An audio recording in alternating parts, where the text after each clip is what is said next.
Chapter 11. It wasn't until Nate had struck his knuckles against his door, that he realized Adele might still be asleep. It was only 9 in the morning, after all. He'd been awake for hours. The floor in room 12 was harder than he'd thought it would be, even with a camping pad under his sleeping bag. It hadn't crossed his mind that she might not be awake, but she might be jet-lagged. Maybe she was a late sleeper anyway. But he'd already knocked. He couldn't undo the sound. So he stood and waited. He flipped his mother's sobriety chip up once and caught it, slapping it on the back of his hand like he was settling a bet. You better hope she's stressed, Houston. And then he took that hope back just for one sweet second. He leaned against the wooden post.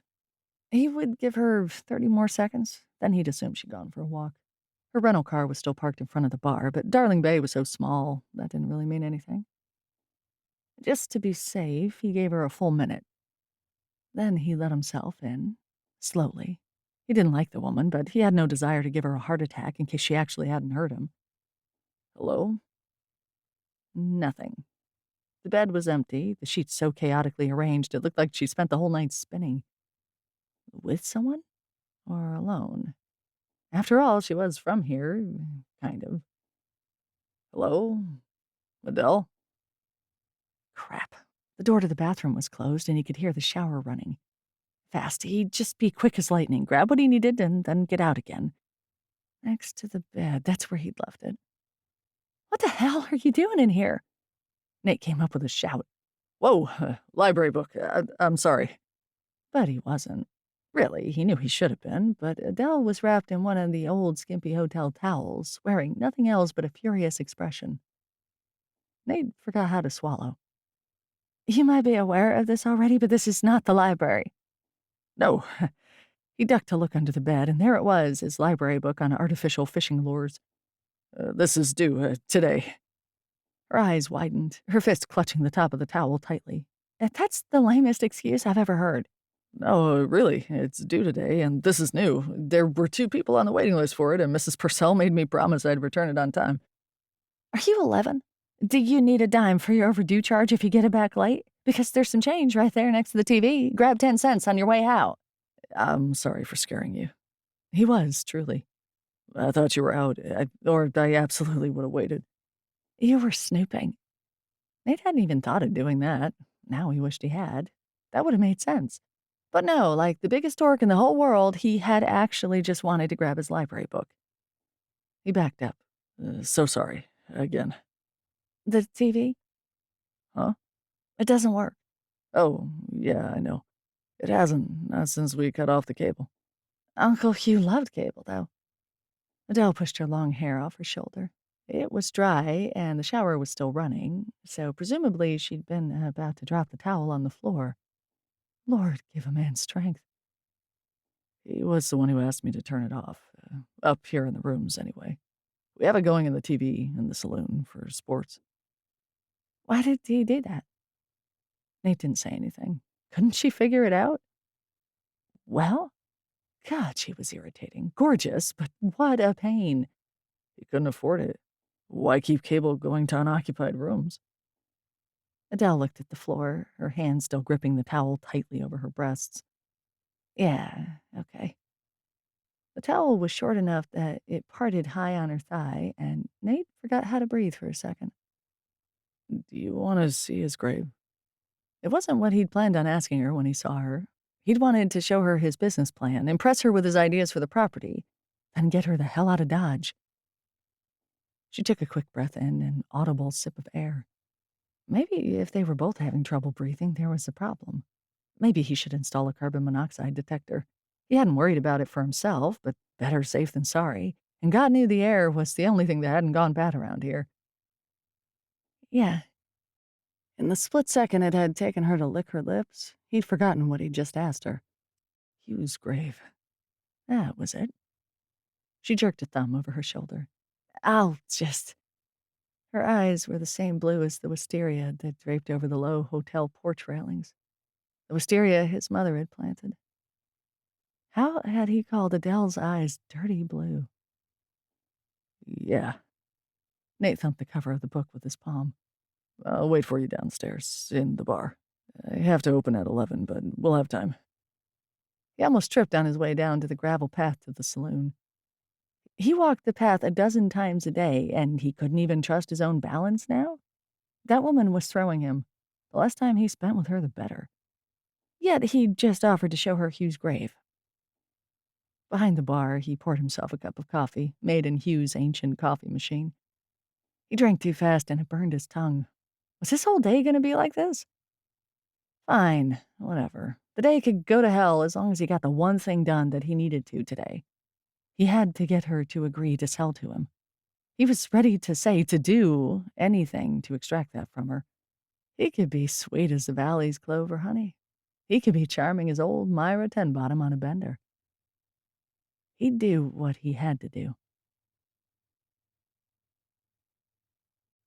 Chapter 12. The sun felt good on the top of Adele's head as she left her room and headed for the parking lot. She dressed, hoping for early fall sun, a thick black button-down shirt and a short jean skirt, black sandals with straps and a wedge heel. The way Nate's gaze swept her body made her feel even warmer than the sunshine did. Maybe the warmth was affecting Nate for the better, too. He smiled and opened the door of his truck for her. He didn't look surprised that she had her guitar with her. He just took it from her and gently laid it in the space behind the front seats. And he didn't ask why she had it with her. That was nice. Adele didn't think she could tell him without crying, and she did not want to cry this early in the day. He turned on the local country station, and both of them hummed along to an old Willie Nelson song. They could have been any couple headed out for morning coffee. The thought was jarring. Adele stopped humming and ran her finger along the side of the seat, playing with a sharp piece where the vinyl was cracked. She tried desperately not to notice how wide his hands were on the steering wheel, how he had shaved but missed a bit just under his jawline. She pretended to herself that she didn't feel an insane urge to touch that spot, to kiss it. Sweet Tammy Wenatchee was being ridiculous. Here we are. They were the first words he'd said on the drive. Adele still hadn't said any. She scrambled out, carrying her guitar with one hand and pulling on her red cowboy hat with the other. Glad she'd brought both. Adele had always thought the Darling Bay Cemetery was surprisingly cheerful. Far from being a spooky place of haunts and regrets, it was bright and green and open, full of rolling rises, easily climbed in a dozen paces. Ornate marble crypts were on the right side of the huge gate, and to the left were the old, almost unreadable, simpler markers of the pioneers that had first been in the valley, before the town had a name. A vineyard ran along the edges of the graveyard, and the grape leaves were just starting to brown, announcing fall's swift approach. It was gorgeous, happy even. But Adele had lost her equanimity on the drive somewhere, and she held the handle of the guitar case so tight her fingers ached. This way. Nate pointed up a path. Hummingbirds buzzed them as they walked, flirting with the air and the flowers around them. One solitary hawk circled high above.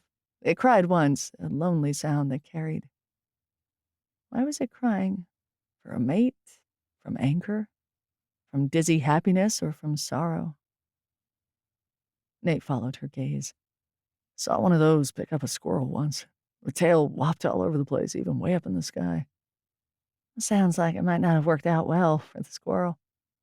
I don't know. It eventually got dropped. Maybe it got a good bite in before it died. I hope so. Adele took a moment to imagine a huge pair of claws swooping out of nowhere to pick her up and cart her into the air. From up there, she'd have a view of all of Darling Bay. She'd be able to see the marina and Fenton's Cove, not to mention the Golden Spike. But she'd be so busy punching the huge raptor that pulled her up that she wouldn't be able to enjoy it. Poor squirrel. Was it the imaginary squirrel that was upsetting her so much, or was it the fact that she was about to come face to face with her uncle's grave? Adele took a deep breath and clenched her teeth. You all right? Of course she wasn't, but still, it was a kind thing to ask. She unlocked her jaw. Sure. Okay. Nate swung ahead of her, his long legs easy, his arms loose. The back of his black shirt advertised a feed company in Fortuna, emblazoned with a picture of a longhorn behind a short white fence. Instead of the battered cowboy hat he'd worn last night in the saloon, he wore his Charlie's feed and seed ball cap backward again, so the logo faced her as she followed behind him. How was it possible that he seemed like such a cowboy when he wasn't wearing a cowboy hat? Was it his walk? The way his legs ate up the distance as if there were a horse below him? It was a good thing he liked his ball cap so much. The world didn't need him looking any better than he did. It was already a sin against nature that the back of his jeans looked that good. Nate wasn't overweight, not even a little bit, but he wasn't skinny either. He was tall and broad and strong, even from the back. The Yelp review was right. He filled out his Wranglers so well he could appear in a billboard ad for them. Women would make a mad rush to buy them for their men in the vain hope that their asses would look the same. That was not the right thing to be thinking while walking behind the man in a graveyard. He spoke over his shoulder. "You want to hear about the memorial service?" Of course she did. And the thought of him telling her about it made her want to run across the graveyard and hop the low fence and just keep running down the hills to the water, where she'd start swimming and never stop till she reached Hawaii. But she said, "Yes, please." He slowed so that she could catch up and walk next to him. "Did he ever talk to you girls about what he wanted, or to your dad?" "Not that I remember. He never said anything to you?" "I guess it was just another one of those things he just didn't want to think about." It seems there were a lot of those. "Yeah, I called one of you. I can't remember which one. To ask, I just got a voicemail." Funny, people had always gotten the three sisters mixed up, even though Adele didn't think they looked that much alike. "It was me." They squinted sideways at her and kept walking. "Why didn't you call me back?" "I wasn't home." "For weeks?" "Believe it or not, yeah." When she'd arrived home to discover the message, she'd called Molly and told her. Molly had become hysterical and had hung up, and Adele had spent the night wondering if she was okay. It turned out Molly had met up with the ship's purser in training, and they'd gotten so drunk they'd reenacted the Titanic scene on the prow of the ship. Not only was it lucky they hadn't lost their jobs, it was pretty fortunate Adele hadn't lost two members of her family that week. Lana had never even had the courtesy to call Adele back. It was possible, Adele knew, that she'd changed her number, that she'd never received the message. Adele had sent her an email, but it had bounced back, the address no longer good. She knew Molly would have told her anyway. So no, she hadn't bothered to call the stranger back who left a message asking about her uncle's wishes. It had been too late. But she should have. She knew that. "Can I apologize to you now and leave it at that?" Adele didn't expect it to work. He was silent. "Okay, then. I was off-grid, camping. When I came home, I found your message and an eviction notice. I packed up my entire life and came here as fast as I could, and it still took 8 days to do it. I am sorry I didn't call you back. I should have." He stayed quiet, but his pace slowed. Adele's heart dropped. But then he said, "Accepted. If you threw in a thank you for handling all of it, that wouldn't be a bad thing." "Thank you."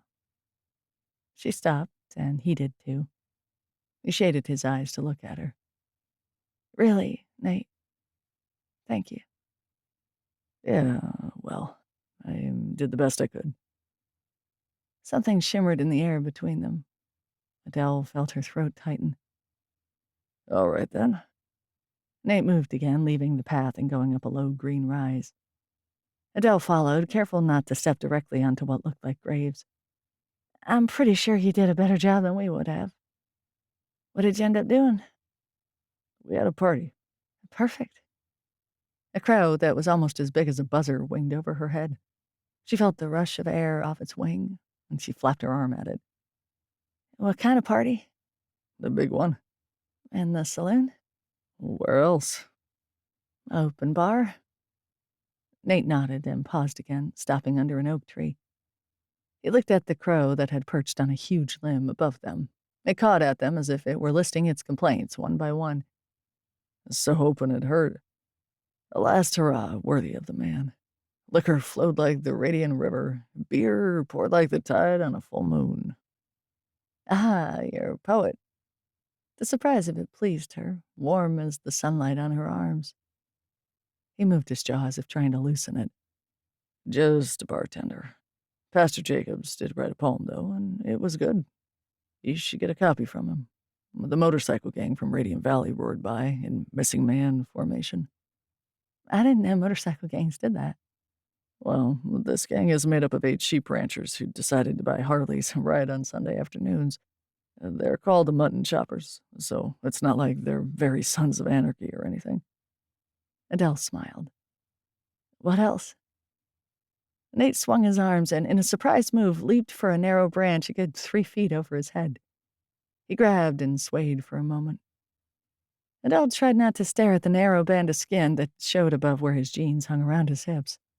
She tried not to notice the muscles that cut into his lower abdomen or the trail of darkness that led downward.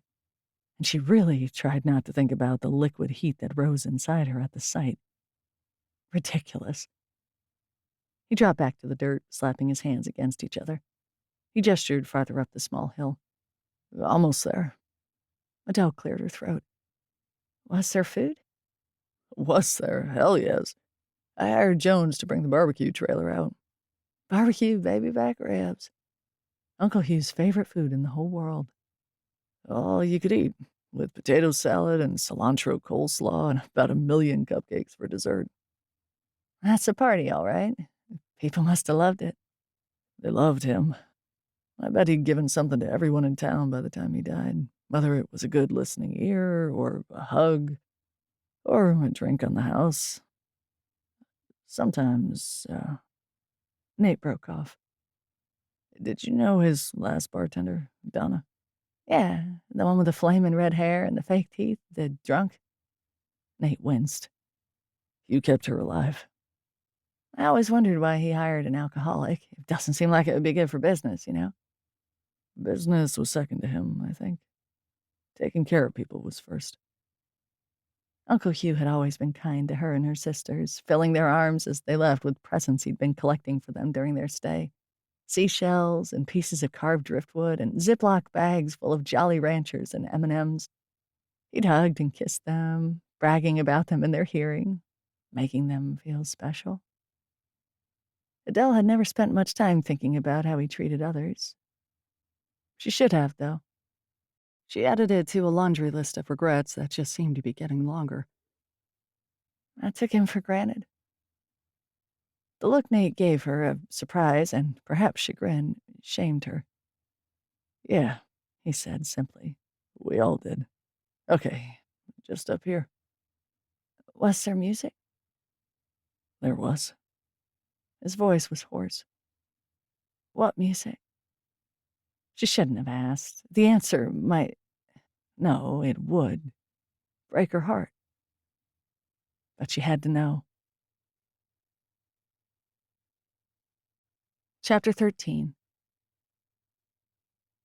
Nate didn't know whether to be angry with her or feel sorry for her. She obviously knew the answer to her question or she wouldn't be pressing. Briefly, he considered lying. We just had a big jam, an all-nighter, 50 people with guitars and fiddles, playing until the sun came up. But that wasn't the truth. The Darling Songbirds, all 5 albums. She made a sound that was half laugh, half sob. Oh. I borrowed the PA system from the community center. He kept walking, keeping Adele just out of his line of sight, a foot or two behind him. He didn't want to know if she was crying, and he sure as hell didn't want to know if she wasn't. He raised his voice so she could hear him. Crawled up on the roof and installed the speakers up there. So not only were y'all singing inside the saloon all afternoon, but everyone could hear you for blocks around. It had been lovely and had made his heart ache, being able to hear Hugh's favorite girls singing about love and loss, even while he was grabbing 6 extra cases of napkins down the street at the cash and carry. We didn't sing, though. Her voice was small. In person. No. What were the two of them doing here? Why had he offered to bring her? It was hard enough to grieve the man's passing in private, the pain still so raw it hurt like a grease burn. But to be at his grave with Adele, that just might be too much. His boots slowed. Adele hurried then and passed him. Are we almost there? Some women Nate had known held guitar cases like they were too heavy to carry far. Adele held hers like a musician, like the black soft case was just an extension of her body. It didn't slow her down. Yeah, that one. But she'd already paused. He knew she saw the right one. The Darling Bay graveyard didn't receive that many new residents a year, especially now that so many people were choosing to be cremated. Nate didn't understand it himself. Why choose to burn your body and have to deal with the ashes? Store them? Toss them into the wind? When you could just plant yourself in the dirt? Your whole body making the earth better, your molecules changing, spreading out, becoming the tree above, reaching for the light. He and Hugh had spent long hours talking about that. Nate had had no problem making that choice, at least, hearing Hugh's voice in his head. Stick me in the ground. Don't worry about coming to visit, neither. I'll be busy having a good old new time. The dirt of the grave was still dark and uneven. This wasn't one of those city graveyards where they covered a person with sod as soon as the widow turned her back. Here, the caretakers, Willie and Wagoner Rayburn, who'd taken it over from their dad 20 years before, just let the grass cover over the graves in their own time. Sometimes weeds grew. A lot of the graves still had tenders, people who had loved the ones who were buried there.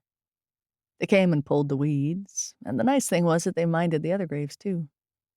It might take a while, but if Wagoner and Willie got a little slack or spent too much time in the saloon with Norma and Parrot Freddie, which had always been a Rayburn trait, someone else in town would come back and pull out the mustard weed, planting pansies and marigolds.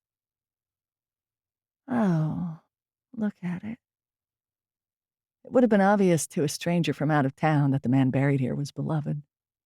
The head of the grave was covered in bouquets of flowers. Some were dying, and Nate would take those with them when they left. But some were still fresh.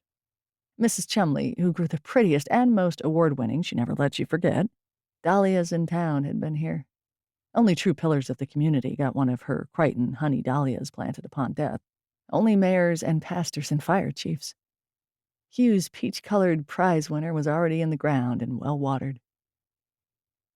Adele dropped to her knees next to the flowers, her hand over her mouth. The guitar case fell unnoticed to the ground next to her. Uncle Hugh. Her other hand reached to touch the stone. Nate had gone traditional when he'd picked it out. No flashy marble, no syrupy saying. The stone was granite, deeply carved. It would stand against the weather, against the oceanic winter storms. It would be legible for hundreds of years. Nate liked that. He needed that. Hugh Darling. He is remembered. Adele looked up at him, her eyes suddenly blue-green instead of just sky blue. The change was as startling as the tears in those eyes.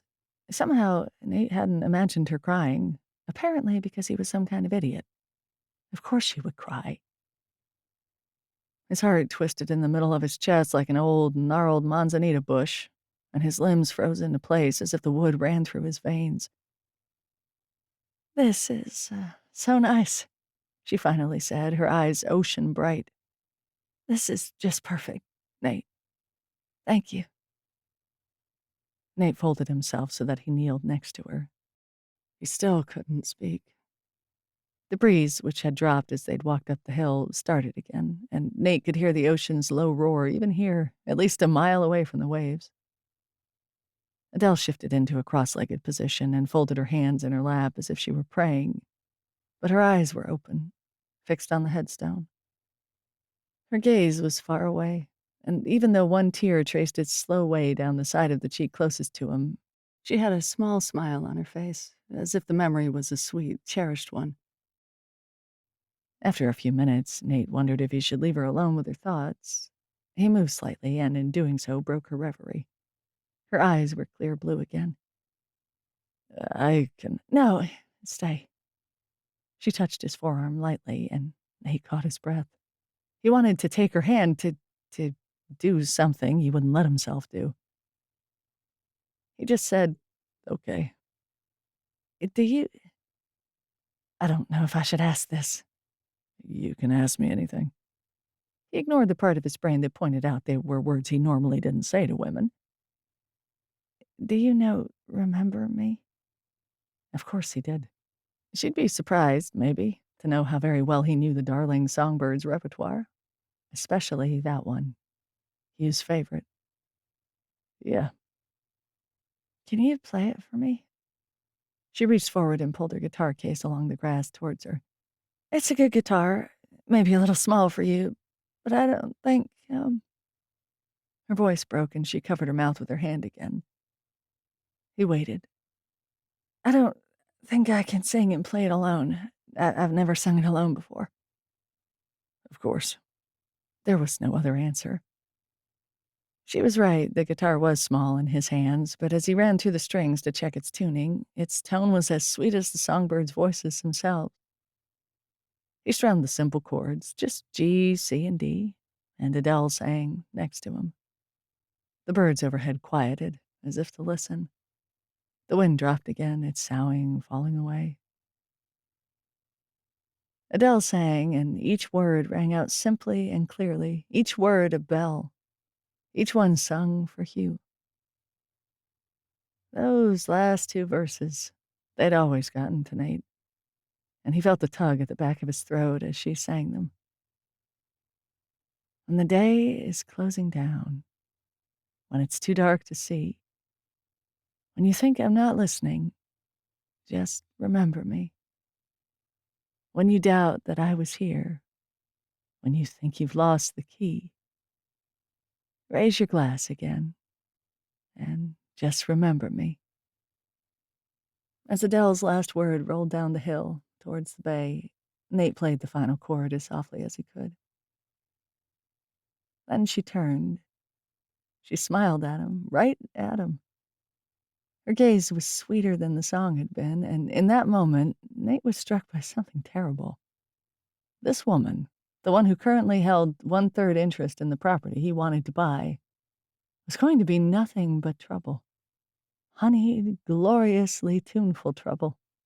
The very worst kind. Chapter 14. As they walked back towards his truck through the graveyard, Adele swallowed her embarrassment at making Nate play with her. He hadn't seemed to mind, after all, and he'd been good at it, too. Sure, it was a 3-chord song, as so many of the good ones were, but he'd put the soft flourishes in the right places, letting the last chord fade out softly, like Adele herself did when she played it. She could have played, she could have sung, but she knew trying to do both at the same time and then singing alone would have tossed her right into the middle of an ocean of grief. She didn't feel that buoyant lately. Give me a minute, said Nate. I'll meet you at the truck. Adele glanced back at him, but he was already striding westward away from her. His scowl had returned, and she wondered if that's what his face defaulted to when he wasn't trying to make it do something else. At the pickup, she popped the tailgate. From here, she could just see the southern tip of Darling Bay.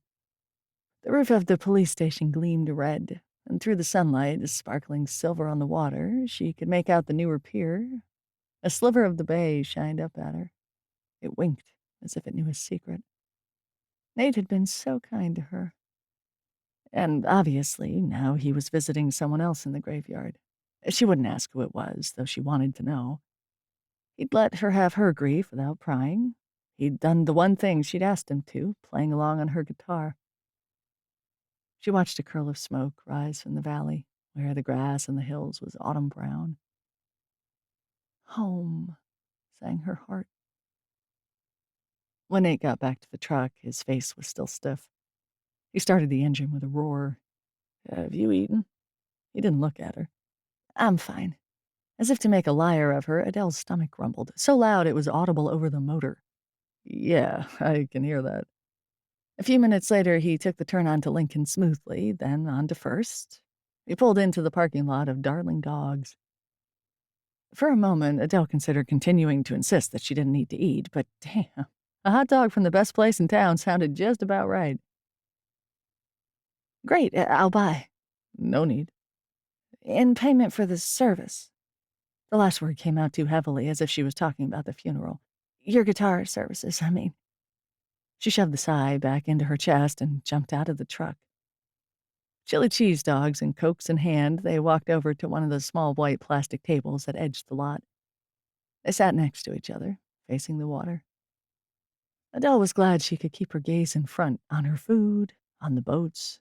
Glad she didn't have to work on not looking at him, into those dark denim eyes. They were only half a block from the water. 2 fishing boats chugged into port, moving slowly and heavily, as if their haul was good. I've been gone so long, I don't even know it's in season. Sablefish and salmon, probably. That's Dirk Whitey's boat. You know him? I know everyone at the marina. Right, you have a boat.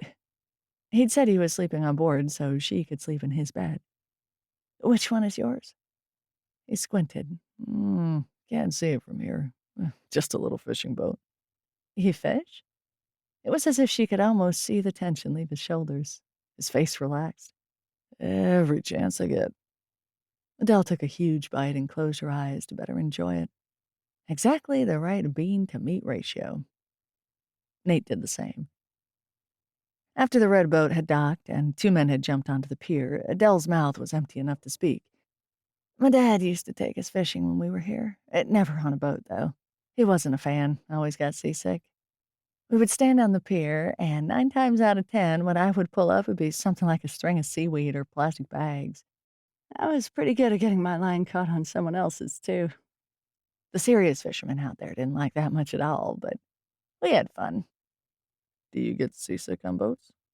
You know, I'm not sure. How can you not know? She shrugged. I think I inherited some of my dad's fear of the ocean from him, maybe. I just never find myself on the water. You love it, though. He nodded. My mom, she loved fishing. And boats. Did she have one? He gave a short laugh. No. Carefully, Adele said, Is she still alive? No. He stabbed a piece of hot dog with his plastic fork so hard she heard a tine snap. It was obviously a sore subject, so she changed it. You were really good last night. His eyebrows flew upward, and she felt her cheeks heat. I mean, on stage. You're an amazing guitarist. Thanks. Nate shoved a fry into his mouth. Really? Did you ever think about doing something with it? He frowned. I am doing something with it. I'm in Dust and Rusty. I mean, professionally. He shook his head. Who writes your songs?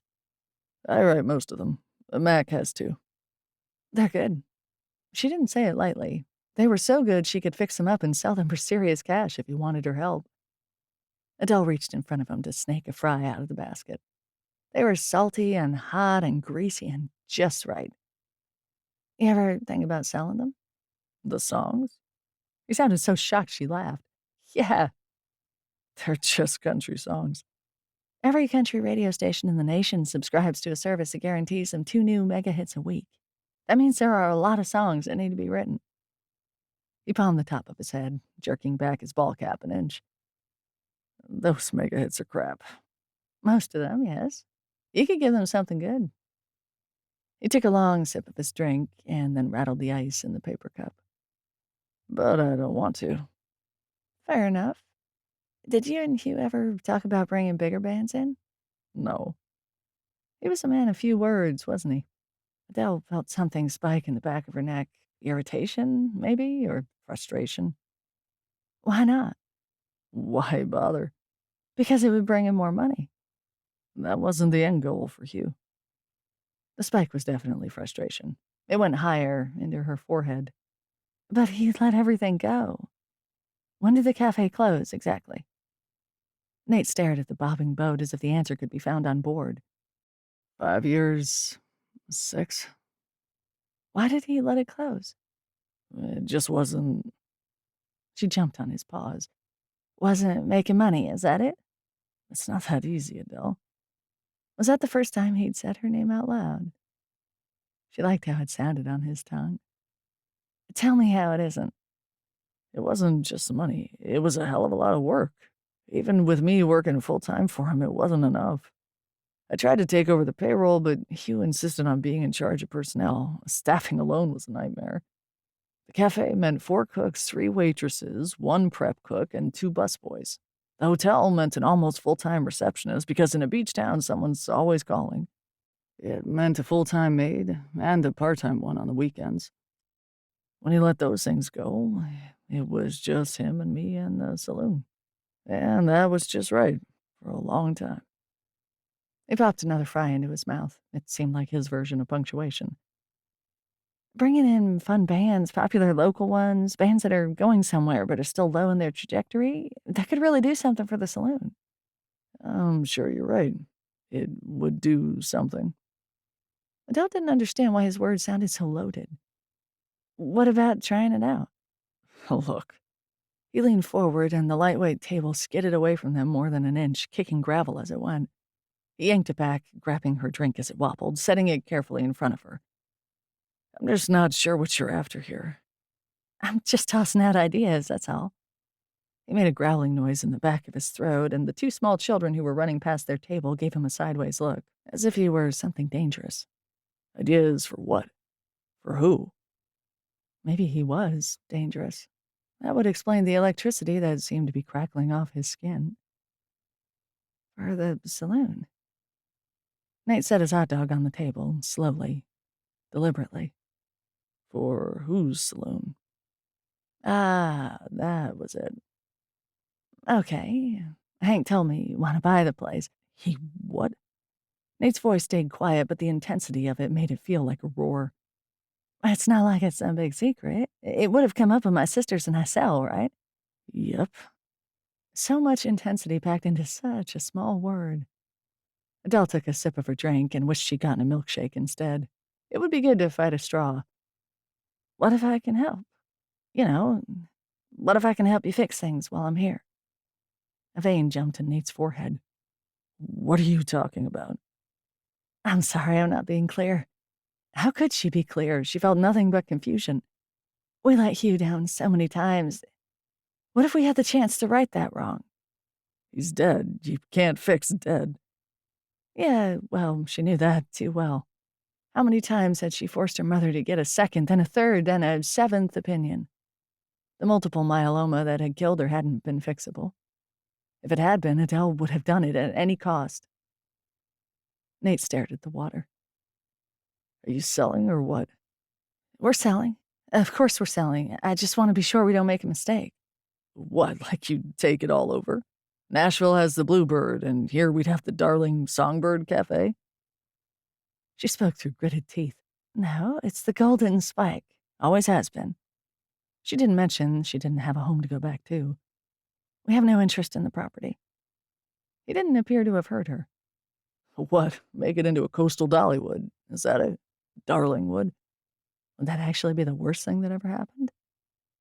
This is a sleepy town. Might do it some good to wake it up.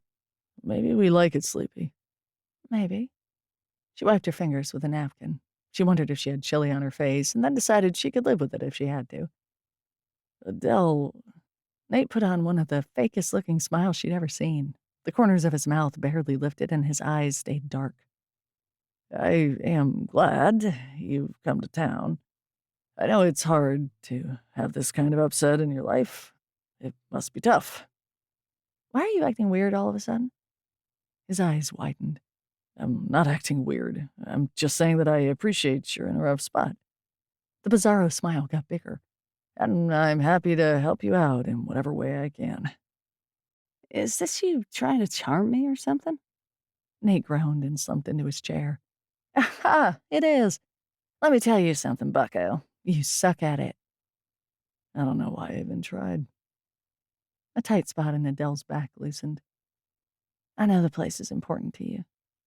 He gave a short nod. Want to tell me why? Nope.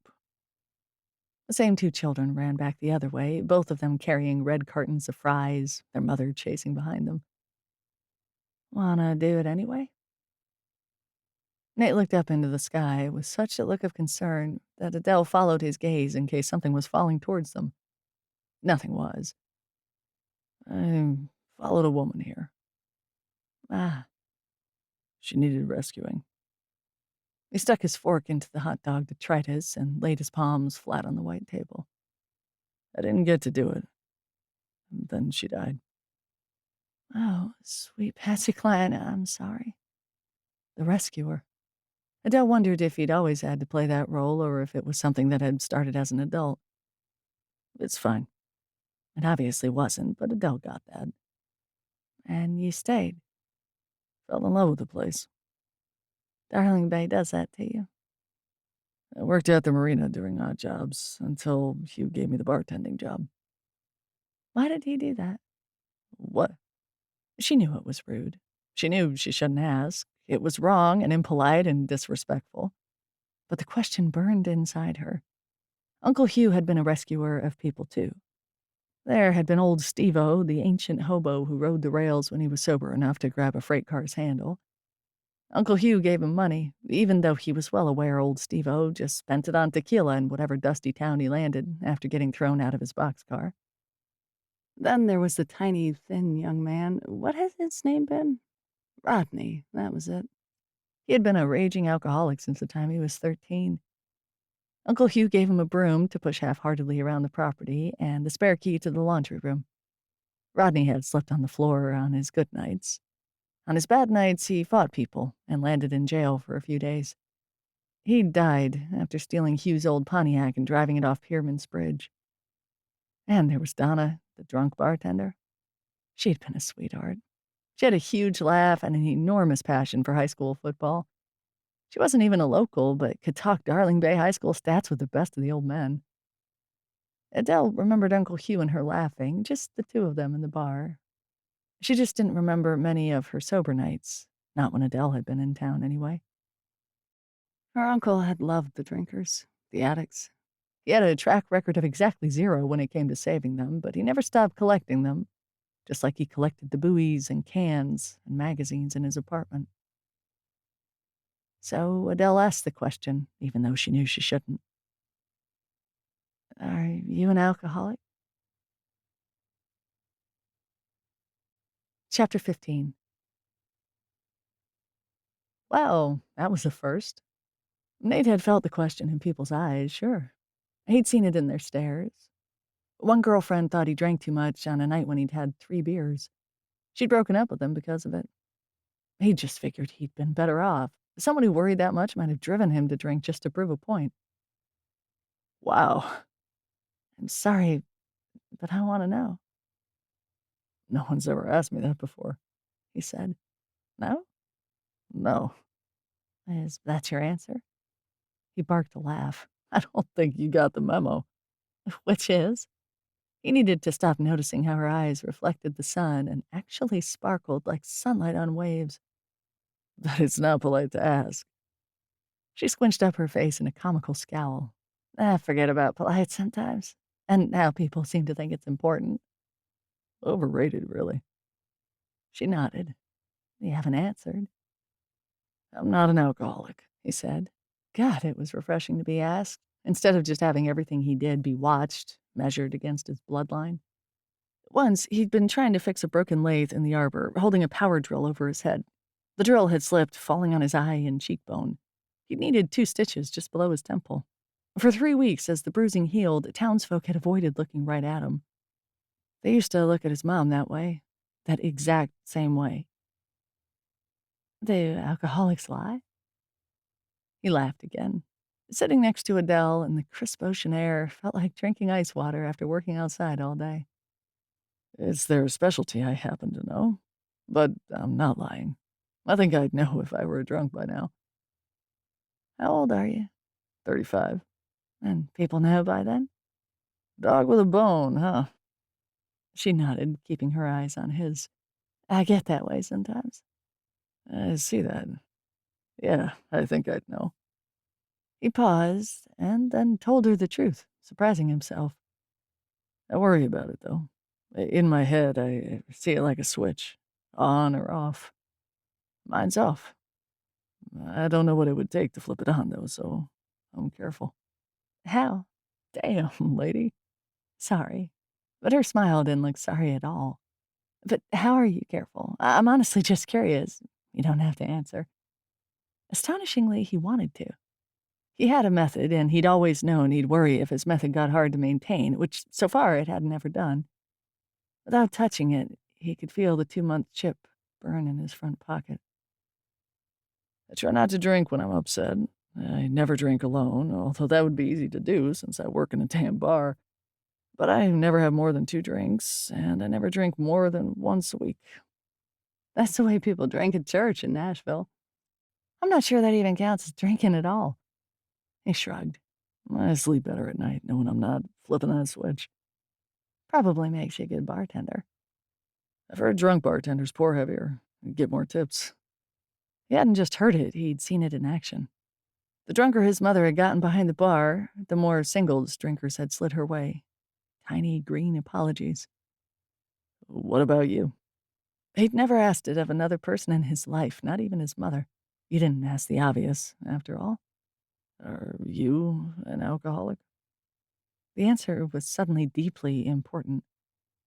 Nope. Her voice was clear. I fall asleep after 2 glasses of wine. The relief tasted like honey in his mouth.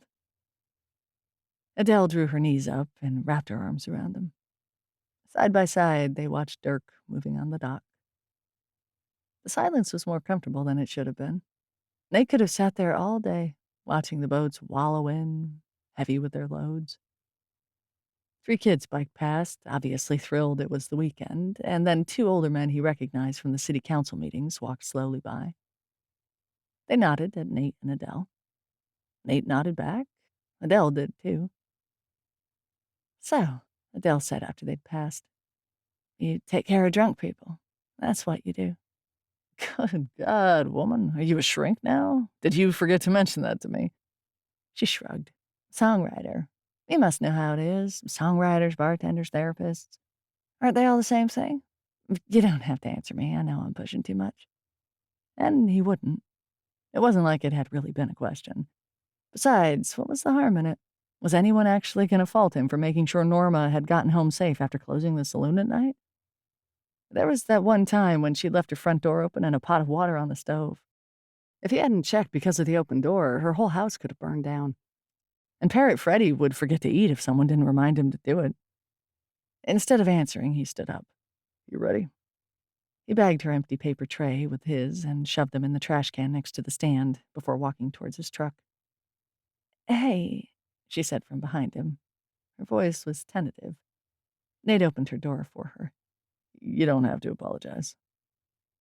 Okay. He realized she hadn't been about to. Damn it. Why did she tip him off balance so much? It couldn't just be the way she looked in that denim skirt, could it? Because she looked incredible. But plenty of pretty girls came through town, and lots of them ended up at the saloon for at least one drink. Plenty of them wore short skirts that showed off shapely calves. He was used to pretty.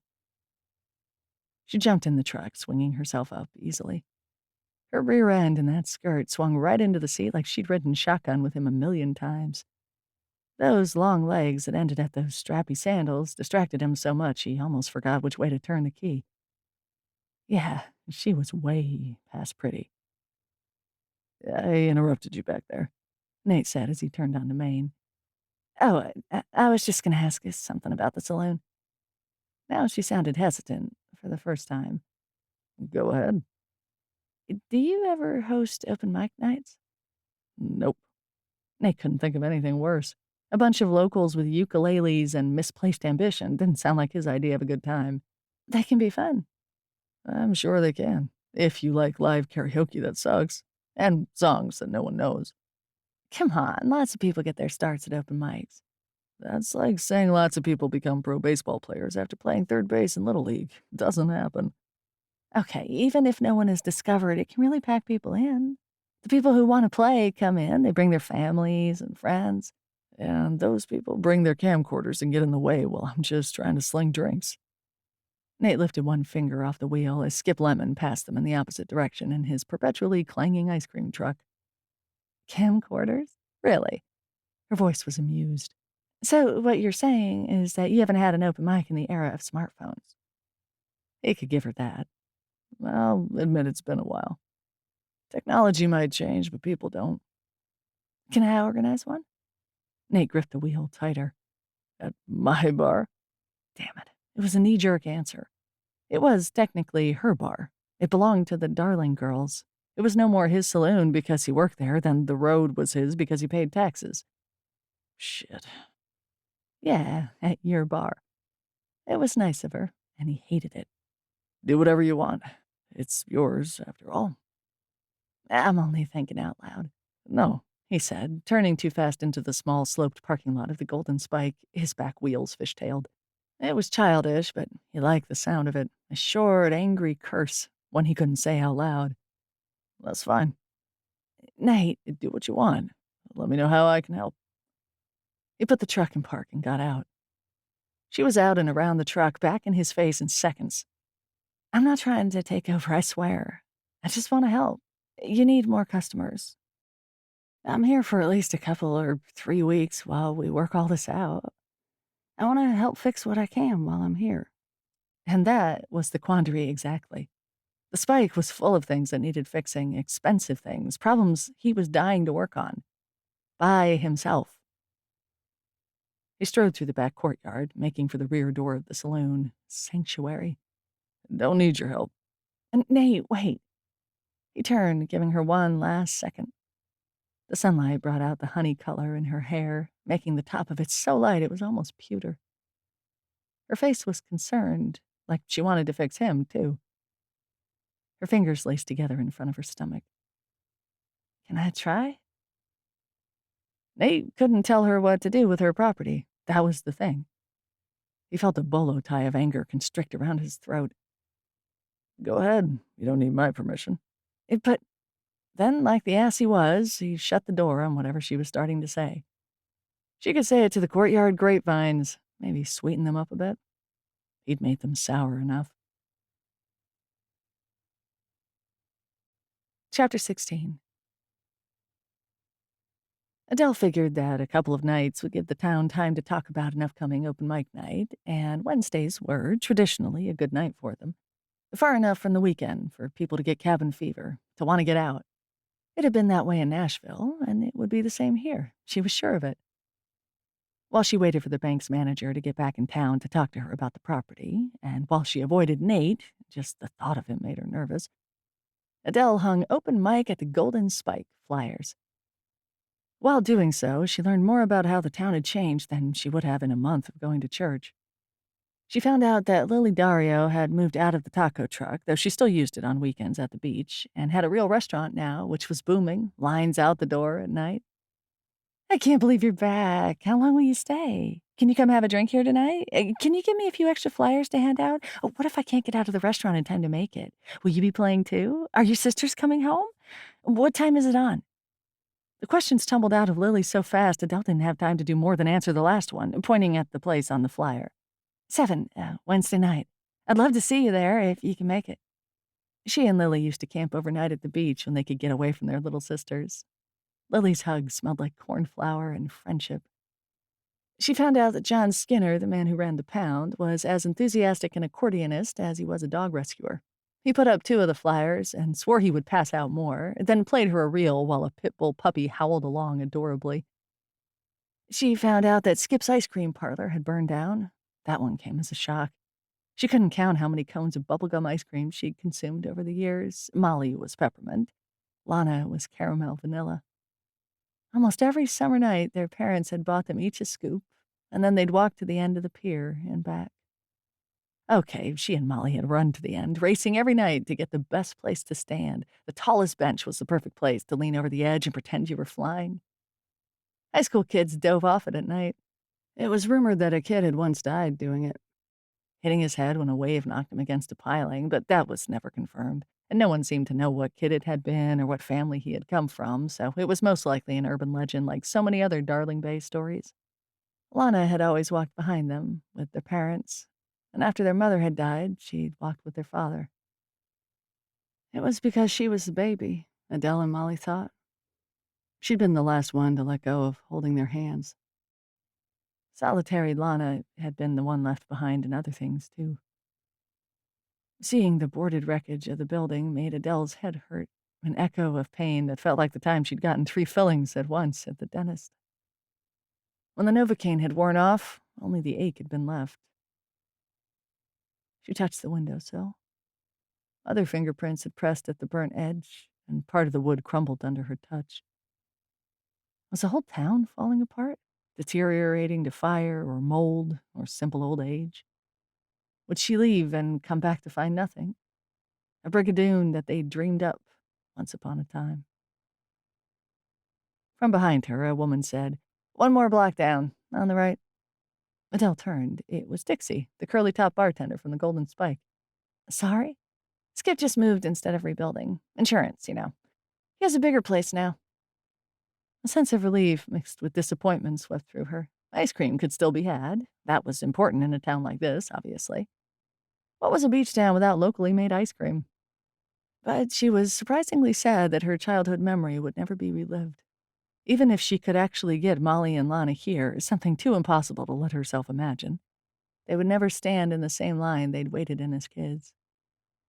She remembered that on hot September nights, the line could wrap to the corner and around the block. They would never run down the pier from the same place. No matter where the ice cream shop was, they couldn't bring everyone back, period.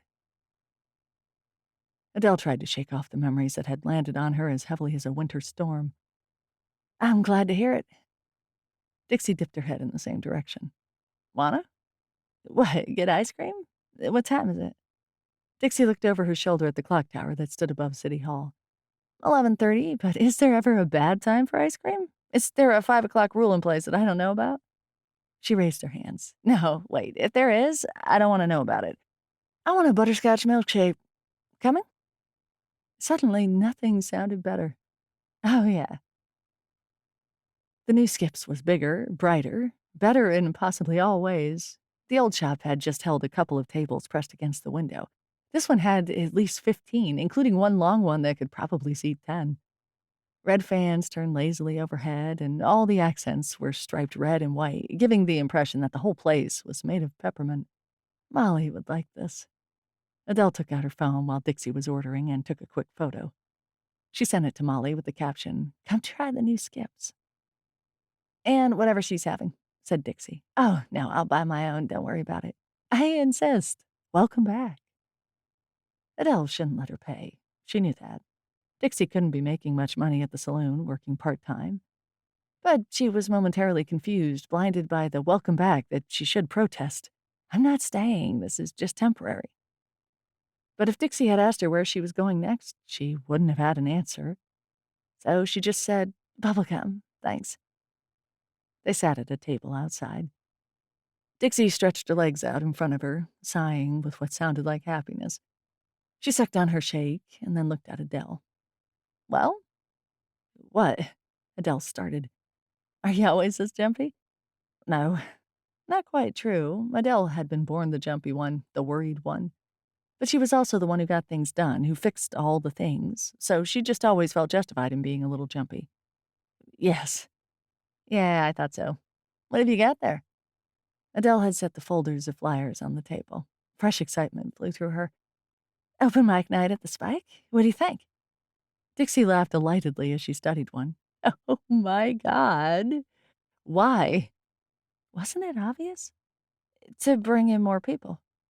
She hadn't gone into the saloon the night before, but she'd peeked in when she'd walked past. There had been 3 people sitting at the bar, but apart from that, the entire place had been empty at 9 p.m. How on earth was Nate pulling in a paycheck with no cash coming in? And who was writing his paycheck? Probably him, right? Surely he had signature rights to the bank book, which really could be a problem in and of itself. An unpleasant snake of distrust coiled in her belly. Who was to say Nate wasn't the reason that the cafe and the hotel had closed? She pictured him briefly, his trustworthy face. With those dark gray blue eyes and that strong jaw, he was exactly the kind of guy a woman would be glad to see if her car was broken down on the side of the road. He would know how to wield a jack, and even though her dad had made sure Adele knew exactly how to pop a lug nut, she'd let him do it just to watch his biceps strain. And really, wasn't that part of feminism? Being willing to objectify men? Okay, that might be pushing the outer edge of her feminist theory seminar at college, but she was okay with that. Someone like Nate would have a spare bottle of water in the back of his truck for a radiator emergency. He'd have flares. Flares. Just like the ones going off inside her as she imagined the way his arm muscles would look flexed and well-defined at the edges of his sleeves while he torqued a tire iron. Yeah, she said, as if convincing herself. An open mic night at the saloon will pack 'em in. I don't know. Besides Dust and Rusty and the occasional gig by the Dukes of Buzzard, there's not that much music going on around here. Not since y'all left town. Dixie's voice sounded judgment-free. Maybe that can change. Man, I can't wait to hear what Nate thinks about it. Why does everyone keep saying that? Because he's Nate? What does that mean? Dixie leaned her head back, letting the sun bathe her face. God, this feels good. It was such a cold, foggy summer. She slipped on a pair of black sunglasses. You really don't know Nate at all? I haven't been in town since before he got here. We left a long time ago. Ah. There was something in Dixie's voice, something small, but still very much there. Did you two date? Oh, Adele realized she might be being obtuse. Maybe she'd missed everything last night. Are you dating now? Oh, God, no. He's not my type. The tall, good-looking, reticent, half-surly type? Who didn't like that? Even Adele, who definitely wasn't looking for anything, could see Nate's inherent attractiveness. Oh, why? Is he your type? Adele stuttered something unintelligible before she realized Dixie was teasing her. In Nashville, she'd been spending so much time writing songs at the agency, mostly men, and with the boot scooters, all men, she'd forgotten what it felt like to hang out with another woman. Stop it. Hey, girl, I wouldn't fault you. He's a good guy. Seems like it. Adele paused. Did you know that he wants to buy the place for me and my sisters? He's been working on that for as long as I've known him. Are you going to sell? Why do people keep asking her that? There was no way for them to keep the place. It was impossible. She didn't want to answer, to go through all the impossible reasons again in her mind or out loud, so she spit out a piece of pink bubble gum. I don't know why I get this flavor. I don't even really like chewing gum. Because it's fun. Fun. The most important thing in life. Adele laughed. You don't mean that. You think I don't? What's more important? Adele licked her ice cream as she thought. There were so many things more important than fun. Family, friends, health, financial stability. Dixie shook her head and her curls bounced. None of those things are any good without fun. Financial stability is not fun. I mean, that's not what I would call it, but it's necessary. You kidding me? I'm one of those freaks who loves balancing her checkbook. Well, not my checkbook, I mean my debit card. That's fun to me. This here milkshake is my celebration for balancing it this morning. I know I can afford this. Dixie tilted her head to study Adele. You know what? What? She leaned forward and lowered her sunglasses, resting them on the tip of her nose. You should sleep with Nate. Adele choked on a piece of bubble gum. She coughed fruitlessly and felt her eyes start to water.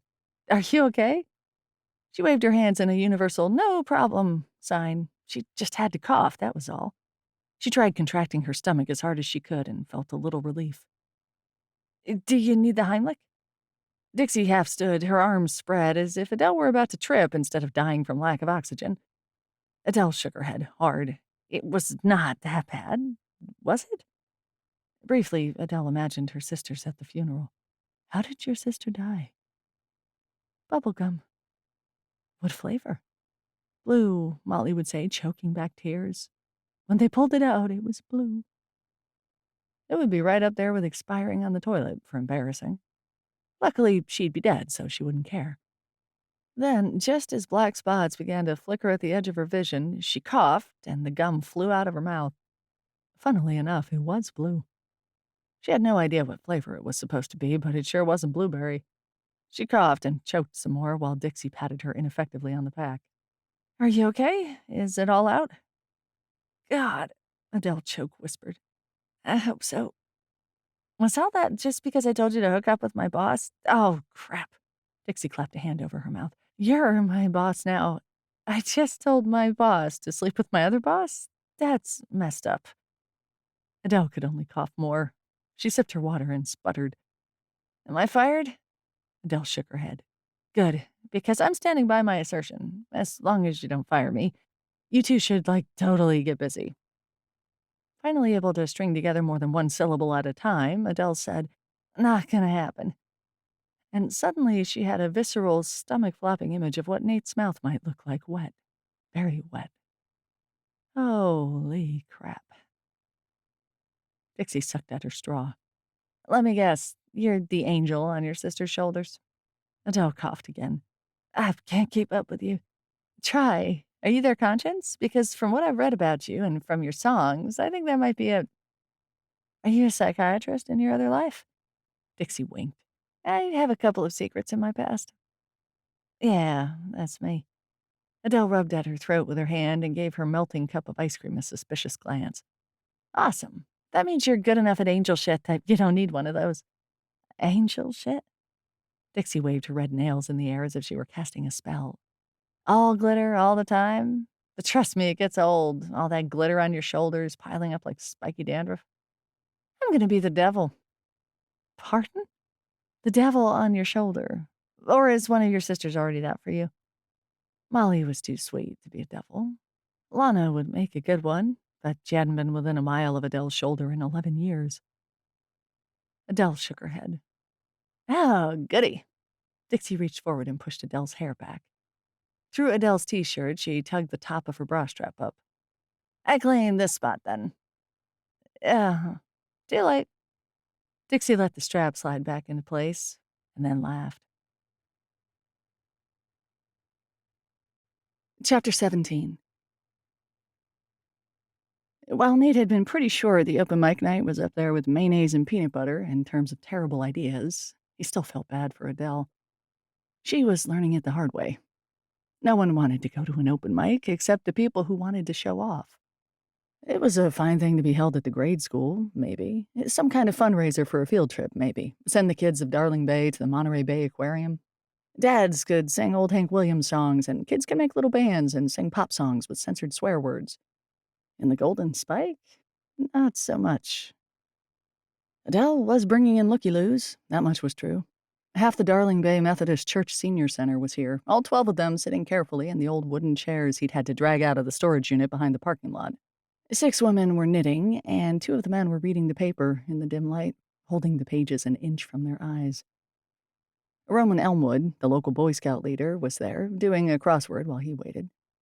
2 of the waitresses from Caprese were in attendance, giggling, keeping a close eye on the 3 ranch hands who had come in from the Bar W. How had Adele managed to get the word up to the ranches? Had she actually driven out and invited them? But it was 7:15. There was no one else coming. The church's senior citizens had each ordered a water. Okay, old Bing Madsen had ordered a rum and coke, enduring the judgment of the churchwoman's eyes. Those eyes were harsh. Bing was braver than Nate would have been. Maybe that's why men died before women, the weight of those heavy stares. See? She'd come out of nowhere, popping up just behind his elbow. Nate had always prided himself on being able to see the whole saloon at a glance, taking in who might start a fight while keeping his eye on the guy who was trying a little too hard to get a woman's phone number. But Adele kept coming in the back door quietly and startling him, and he didn't like it, not one bit. Now that he thought about it, why wasn't he hearing the creak of the storeroom when she came through it? Ignoring her, he stepped around her and pushed the heavy door. Nothing. It was silent. This used to squeak. She grinned. I oiled it. You what? When? Just now. It only took a second. I'm nervous. Adele twisted her fingers together. I like to fix things when I'm nervous. Did it ever occur to you I wanted it to squeak? She laughed. He didn't. You're serious? Nate nodded. But why? I keep the bank bag back there, as well as the extra bottles for the top shelf. That's a lot of potential loss. Her cheeks were bright pink. I would never have thought of that. Yeah. A thank you wouldn't kill him. He knew that. But he'd be damned if he'd say it. Was there even no way to make a door squeak again once it stopped? At least she was something good to look at. That helped, he supposed. She was wearing a red and white checkered western shirt with pink flowers embroidered on the shoulders. Her hair was loose around her face, curling at the ends. Her blue jeans were tight, Instead of cowboy boots, she was wearing shiny red heels with straps that went across her ankles.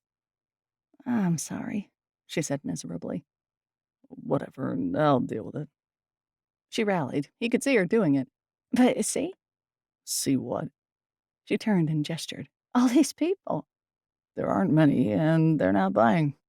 It felt like he was popping balloons as fast as she could blow them up. "Even not buying much, I see a couple of drinks out there. Look at those cowboys. I bet you $5 they'll buy those girls a drink within an hour." Nate didn't doubt the truth of that. The women were getting gigglier and edging nearer the cowboy clump. Yeah, but that's not the point. A few of my regulars aren't here. "What, you think they're scared of a little music?" More like don't want to be bothered by bad musicians. Maybe they just bought a bottle of vodka and are staying home tonight with their Wanda Jackson records. Nate had it on good authority that Parrot Freddie had done exactly that. He'd been mighty clear that he hadn't wanted either of his parrots to have to endure a cacophonic clusterfuck. Adele's color was still high, pink lighting the tops of her cheekbones. It didn't look like makeup either. Not like the waitresses over there. Nate knew all of them. Had even dated Jessica Moniz once or twice. But there was just something about kissing a woman whose face left an oily, tan-colored slick behind on his fingertips that Nate didn't enjoy. Adele's face looked free from makeup, apart from that lip gloss that should be classified as a deadly weapon. She could kill a man wearing that stuff. It was good Nate's heart was strong and could remain unaffected. "Don't worry," she said. "You'll be amazed at how much money the bar brings in tonight." It's not all about money, It was about community. It was about the group of people he took care of. If Parrot Freddie wasn't in the saloon, Nate couldn't put a glass of water in front of him between each drink, could he? At home, Freddie was just going to chug the whole fifth and wake up tomorrow feeling like hell, dehydrated and weak. That wasn't good for his diabetes either. Usually, Nate could get a little cheese and peanuts in the guy. He bought and kept Fred's favorite, Monterey Jack, in the iced tea fridge just for him. At 9, he reminded him to take his nighttime meds. Who would do that for him tonight? 3 other regulars were missing from their barstool lineup. 3 others who'd be nursing cases of beer and bottles of wine at home, where if they needed assistance, no one would be there to help. Norma, though, was here. Good old Norma. She was already dealing tarot cards out on top of the bar with loud thunks, keeping a careful eye on the waitresses. She was good. Within half an hour, Nate predicted each of the young women would be buying her a drink or two just to read their fortunes. If she spaced them out right, she wouldn't have to buy more than her first drink tonight. "Speaking of money," Nate raised his eyebrows.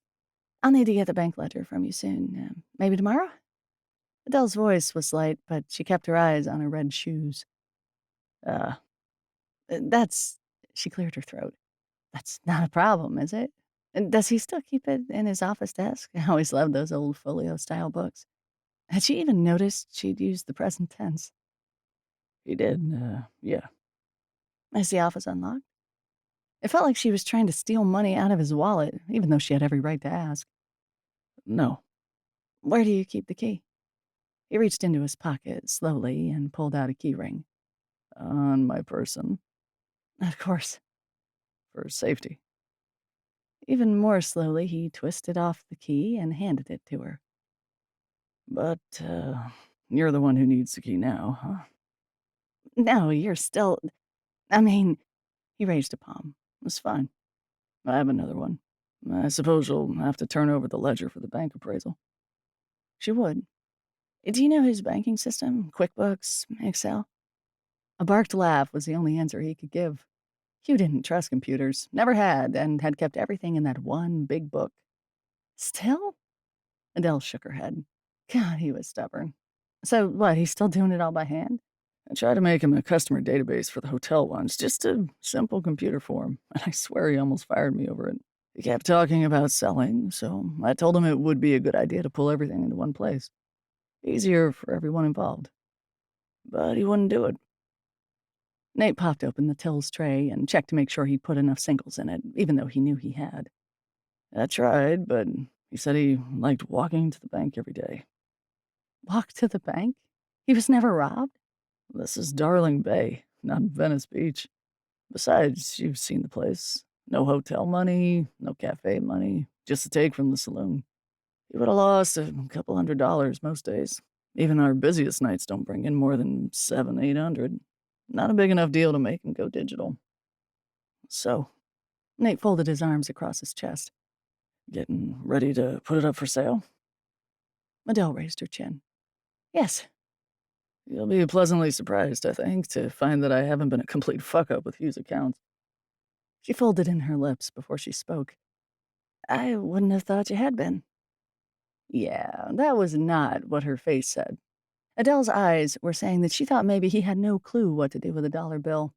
In fact, he'd pay quite a few of his own hard-earned, carefully saved dollars just to watch her face when she went through the Golden Spikes accounts.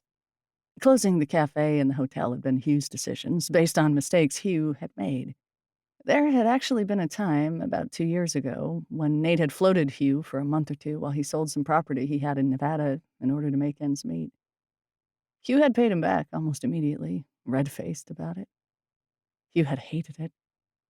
He shouldn't have. It made Nate happy to help. Thanks, Adele said into the silence that had fallen taut between them.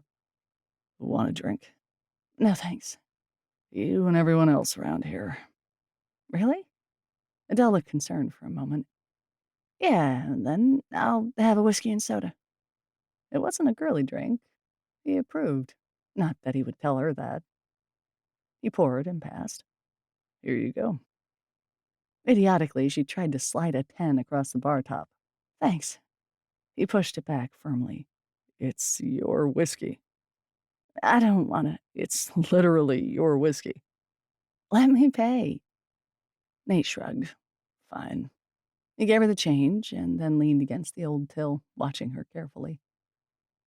She was trying to look calm, but her fingers gave her away. They moved like they were playing the guitar, the left hand making chords at her side, her right doing a strumming pattern that he could almost hear. She reached up to tug on a lock of her hair, as if she wished she were wearing a hat that she could pull down. Damn it, she was too good-looking. If only she'd stopped biting her lower lip like that, like it tasted good to her. Those shiny lips. Was her gloss the kind some women wore that had sugar in it? Did she taste as sweet as she looked in that plaid shirt? Her breasts were high, just the right size, held up like they were secure, but not so pushed up that he suspected major bra mechanics at play. An image, red hot and pornographic, lit his mind. Adele, arched under him, his arm wrapped behind her back, pulling her up so he could trail kisses and bites down her torso, and lower. Lord have mercy. He couldn't just stand here lusting after her like a 13-year-old boy discovering his first dirty magazine. He dug out a clean rag and put disinfectant on it, and then he wrung it out and held on as if he could wipe his brain with it. Adele bent over the amp on stage and wiggled the cord, sending a squeal of feedback through the room. Even the oldsters clapped their hands over their ears in protest. Nate found out he didn't care about the feedback. It didn't even hurt. It practically sounded like a song as long as she kept herself bent over like that. Her sweet little rear round and tight in those dark blue jeans. He put down the rag and rinsed his hands. A few dirty thoughts weren't actually immoral, right? Not yet, anyway. The open mic was going to be a train wreck, and he'd warned her of that. He couldn't stop this particular train from hurtling down the tracks, so instead of trying to, he leaned back against the till again. He crossed his arms. And then he mentally undressed her, right down to those silly, red, strappy, distracting as hell shoes. Chapter 18. It was a train wreck. And the worst part was that her turn was still coming. She'd decided to use the pool chalkboard for the list of names. It was a small chalkboard, but only 7 people had showed up to perform. Great, she'd lied. If anyone has a second song, feel free to perform that as well. Write your names up here, and we'll get started. She hadn't wanted to put her name up. This wasn't about her, but the tiny audience had insisted, the cowboys in the back going so far as to chant, "Songbird, Songbird," until she'd given in and added herself to the end of the still too short list. Welcome. The microphone felt strange in her hand, like the memory of a dream. She wrote songs now, and fixed the songs of others she didn't perform. Why the hell had she given in and said she would sing? I'm so glad you're here. All what, 15 people? There couldn't be more than 20 at most. When Adele had imagined the night, she'd pictured the saloon full, 200 max capacity. The fire marshal would be summoned to check for safety. People would be packed in, right up to the old wooden beams. Nate would be pouring drinks so fast, working so hard that he'd sweat. His shirt would be stuck to his skin, and she'd be able to see those muscles flexing, his biceps straining. Instead, there was a group of senior citizens who seemed both very nice and very reluctant to drink anything but water. A small clutch of women stood near the door, and a few cowboys held up the far end of the bar.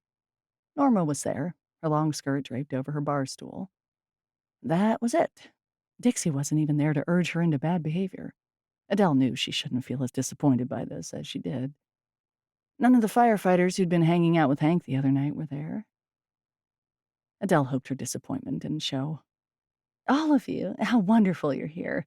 You're in for a real Darling Bay treat tonight, I tell you that. First up, Clois, come on up. She put the mic back on the stand and clapped as loudly as she could to make up for the fact that two of the older women appeared to be arguing over a crochet hook. The woman named Clois had gotten the night started with a bang. She went up with a guitar and a short skirt. Her guitar playing wasn't the problem, nor was her singing. The skirt was the problem. The stage was about 18 inches higher than the barroom floor. Because the audience's median age was 120, and if they'd been standing, they would have just been creaky dominoes ready to fall, they were all seated in the folding chairs. It felt strange to be the only one standing, so Adele sat too. And from there, Adele could see why the audience looked so gobsmacked. Clois's underwear was orange. It was the orange of road workers worldwide. No one could miss it, and worse, no one could take their eyes off it. How did Clois not notice where everyone's eyes were? Every seated woman in the room wriggled miserably, crossing and recrossing their legs, but Clois just kept singing. Adele hoped against hope that she only had one song to sing, but after the first one, Clois just smiled happily at the applause, fervent, heated clapping from the old men, and said, "Oh, thank you. Thanks. I have another for you, a long one that I wrote in the tradition of the folk murder ballad." Awesome. By the time the 17 verses were done and Clois took a bow, Adele felt like her eyes had been burned by the sun. She stood. "Thank you, Clois. That was inspiring, for sure." It was true. She was inspired to wear jeans for the rest of her life, just in case. She looked at the chalkboard. Benny Simmons? Benny was one of the old men in the audience, and Adele was glad to see that he was wearing a full, dark-colored pair of overalls. No chance of wardrobe malfunction. Benny's talent was the harmonica, and it was something else, that was for sure. He did a rip-roaring rendition of Fieur Elise, which Adele hadn't known could be done on a harmonica. When he launched into his second song, A Boy Named Sue, Adele went to the bar. She told Nate she would need more than one that night, but she'd been wrong. "Let me guess," Nate said. "You changed your mind?" She didn't bother arguing with him. "I'll take another one, as fast as you can." "You know, he also yodels. You'll be lucky if you get him off the stage with just 2 songs." "Make it a double." The alcohol helped a little bit. Benny did indeed do 4 songs total, 2 on the harmonica, 2 yodeled. Usually Adele could get behind a nice little yodel-a-hee-hoo. But Benny had the unfortunate musical handicap of looking like he was being stabbed while making his yodeling face. His teeth were bared, his eyes shut tight, and he grimaced painfully. When Adele glanced around, she could see everyone's faces struggling not to do the same thing. After Benny came Doreen Hammer, a senior citizen wearing a tight red sequin dress. She did spoken word, and honestly, it wouldn't have been that bad if she hadn't added all the stuff about her loins. Her voice was nice, and she knew where to punch a word out so that it had the most effect. "My loins are girded," she said, her hands outstretched. "But not with fear. They are girded with fury and lust and a moist, damp yearning." Her hands dropped to the loins in question.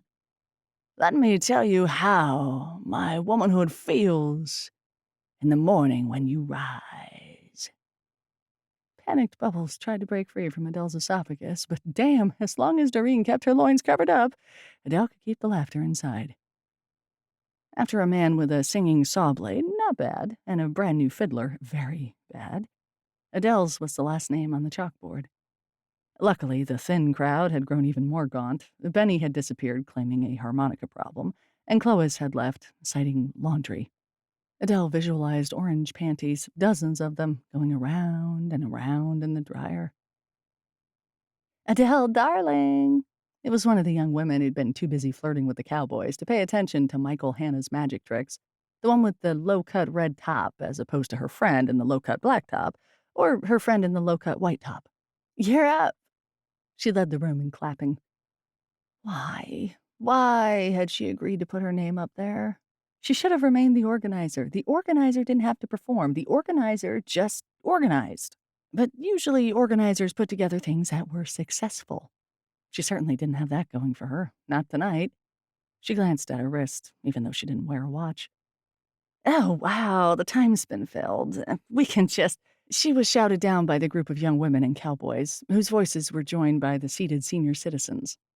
No, we're here to listen to you, someone yelled. That's why I put up with these clowns. Laughter rippled through the darkened room. You win, she said as sweetly as she could. She stood close to the mic and slung her guitar strap around her neck. So, you might know this one. My sisters and I played it a lot back in the day. Across the room, Nate's dark eyes smoldered at her. For a moment, Adele forgot where she was and what she was supposed to do next. Lord, did he always look like that across a dim saloon? Like a man about to wander a heath at midnight? No wonder Clois had put her panties on display. She went on eloquently. It's been a long time since I played out in front of real people instead of my microphone at home, so I hope you'll forgive me if I jumble things up. Oh, Lana would be so mad at her for that. You never apologize in advance, her sister always said. Only apologize if you really have to. Even if you've got the flu and can barely talk, never admit it before you start playing. So, here goes. This is called The Lowdown on Life. A rumble of appreciation ran through the group. It had always been one of their most beloved songs. Adele hadn't played it since the last full show. She strummed the opening chords, and something wobbled in her heart. She sang the first verse, soft and slow. All she could see was Doreen of the Loins nodding her head, mouthing the words before Adele even sang them. So she closed her eyes. What she saw then was harder. Their last full show had been in Nashville at the Grand Ole Opry. Dad had still been alive. Uncle Hugh had flown out to be there. Adele had stood proudly between Molly and Lana, and her heart had been so big, her hopes so bright, her belief so damn strong. Funny how things changed. The chorus had always been hers for this song, so it wasn't like she needed her sister's harmonies on it to carry the song. But Lord, how empty it sounded without them. She hadn't predicted it. Her throat tightened and her fingers missed the chord change, slipping for a second. She tried the next line and, unforgivably, forgot the words. She forgot the words. She couldn't remember the song that had been a #1 hit on the country charts, the song she must have sung 1,000,000 times. It was one of their father's favorites. She'd written it, for God's sake. How do you forget a song you wrote, a song you believed in? Adele didn't want to open her eyes, didn't want to see tension on the faces in front of her.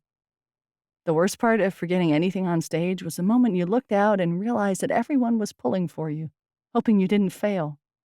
She tried the chord progression again. Maybe if she snuck up on it, the words would come to her. She felt something behind her, a movement of air. Then, appearing through the darkness, was Nate, his guitar in his hands. He played the chord run perfectly and started singing the harmony to the verse, Molly's usual part. As soon as he sang the first word, the entire verse came back to her. The lowdown is the slowdown. It's the time of your life where your loved ones are your close ones, and there's not any strife. Their voices wrapped around each other like stripes on a barber pole. They wound and blended and shifted and then came back to each other, both of them better by virtue of being together. His voice held a beautiful middle tone, warm and round. His harmony made the hairs on Adele's arms stand up to hear him next to her. And she fought a shiver, although she couldn't tell if that was from his voice or the way he was looking at her. because Nate didn't take his gaze from hers. He sang into her eyes, holding the guitar like it weighed nothing, his mouth in a sexy half smile. It wasn't like Adele hadn't sung with hot men before. Toby Keith, once the very young Dierks Bentley, had laid a surprise kiss on her at the end of the show. A kiss so hot it had made the cover of the next country singing People magazine. It was an act. It was always an act. Something about the way Nate was looking at her didn't feel like an act. It felt real, like he was singing the words right to her. The lowdown is the slowdown. It's the time of your life. Like he'd written them himself. When their voices fell to silence, the last chords from their guitars stilling into quiet, there was a brief pause. Then applause rose, louder than should have been possible from such a small crowd. Adele laughed. Wonderful. Making music with someone like him? God, how good it felt. Nate, though, just smiled briefly and lifted his guitar from around his neck. Her hand went out quickly and she touched his arm. Thank you. It was nothing. Then he walked back towards the bar as if it had been exactly that. Nothing. But it hadn't been. It had been something. Adele watched him walk away, watched the way he threw a tight smile at a woman who asked him for a refill of ice water. What that something was, Adele had no idea, but she wasn't leaving Darling Bay until she found out. Chapter 19. Adele woke early and stretched her toes to the end of the bed. She'd kicked off the sheets sometime during the warm night, and the morning air coming through the screen was cool on her limbs. The window that looked out on the narrow porch and over the roof of the saloon stood open, and from the bed she could see part of the old rose garden that was in front of room 1. Adele's mother had planted those roses. It was so long ago, and Adele had been so young that the memory fragment felt more like a dream. A lovely one that she'd been trying a long time to recapture. Her mother, taking the car to the nursery on Dixon Street. Adele clinging to her hand. Molly holding the side of the baby carriage little Lana was in. Just the girls on that shopping trip. Adele remembered her mother asking what colors she liked better, yellow or red. She'd said yellow. Of course yellow. Who didn't love yellow best? And her mother had seated them in the back seat with 3 small rose bushes, a tight, prickly fit. Those bushes were the first to go in, and they were still out there, overgrown and top-heavy, much too tall, but blooming, even though the woman who was responsible for them was long, long gone. A colder breeze came in through the screen right off the water, and Adele pulled the sheet over her knees. She'd been a mama's girl, that was for sure. Molly and Lana had both been more daddy's pets, but Adele had been born devoted to her pretty singing mother. She had thought no woman on the TV came close to being as beautiful as Katie Darling. And no matter who was singing on the radio or on the record player, no one sang prettier than Adele's mother either.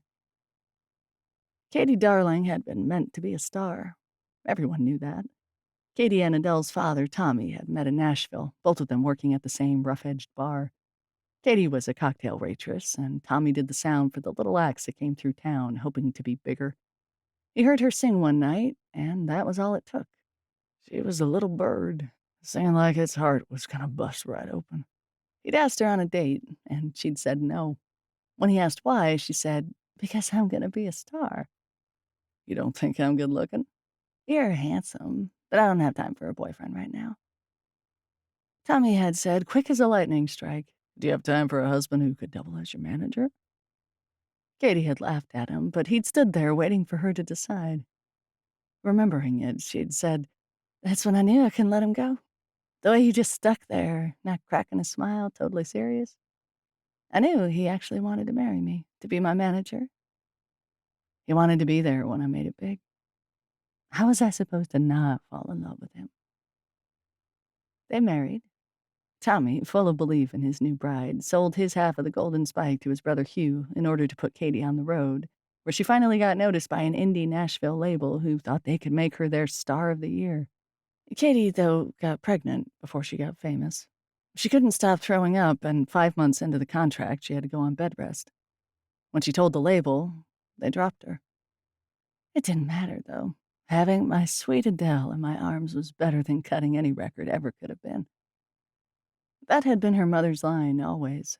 Motherhood was what made her a star, Katie Darling said.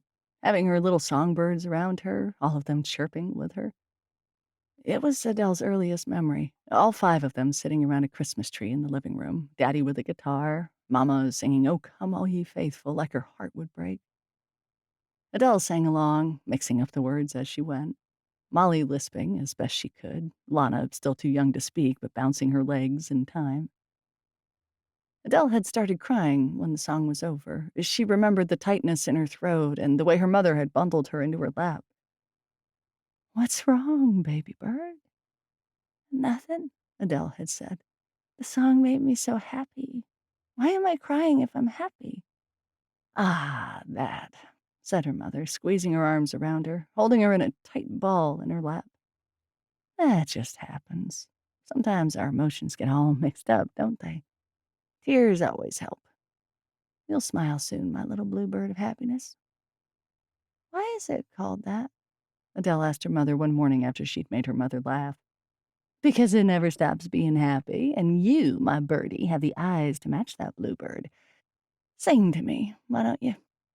So the toddler Adele would sing tuneless songs about birds and worms and sun and leaves. And Katie would smile, and for long minutes at a time, Adele would feel the warmth of making her mother happy. She knew, of course, that it wouldn't last. Her mother always sank back into darkened sadness. "The blues," her father said. "Your mama has the blues again."